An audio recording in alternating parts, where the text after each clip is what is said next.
Aujourd'hui, les sirènes se taisent, les armes se taisent et le soleil se lève sur une région, sur un pays qui vivra, si Dieu le veut, en paix pour toute éternité. Ce n'est pas que la fin d'une guerre, c'est la fin de l'âge de la terreur et de la mort et le début de l'âge de la foi, de l'espérance et de Dieu. C'est le début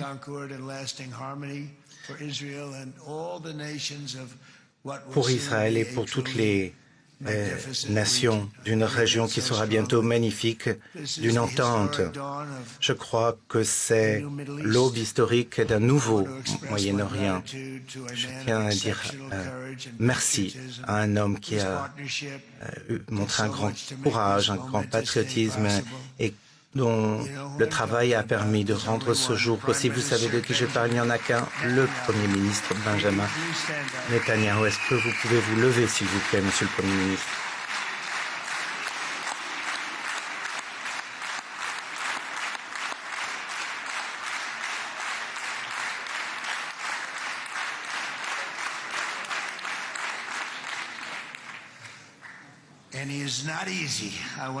Ce n'est pas facile, je peux vous le dire.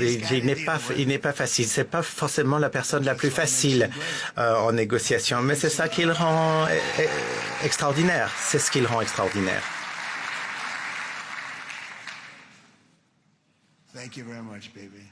Merci beaucoup, Bibi. Bravo pour ton travail.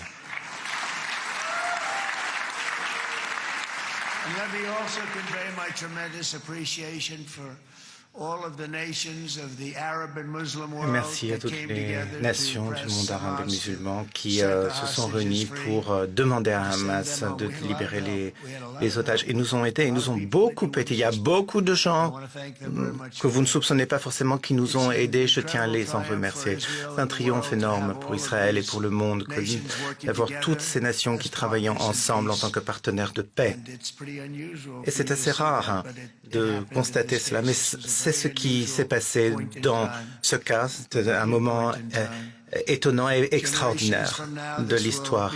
Dans des générations, nous nous souviendrons de ce moment comme celui où tout a commencé à changer et à changer dans le bon sens.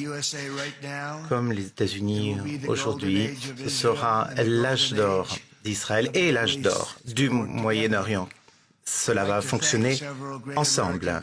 Je tiens à remercier nos grands patriotes américains pour toute l'aide qu'ils nous ont apportée pour faire avancer les choses, pour faire advenir une situation qu'on pensait impossible. On nous disait que nous perdions notre temps. On nous le disait, vous perdez votre temps. Sauf que nous avons des gens de grand talent qui travaillent avec nous et des gens qui aiment votre pays et franchement des gens qui aiment la région, qui aiment le Moyen-Orient. Je tiens à remercier mon ami Steve Witkoff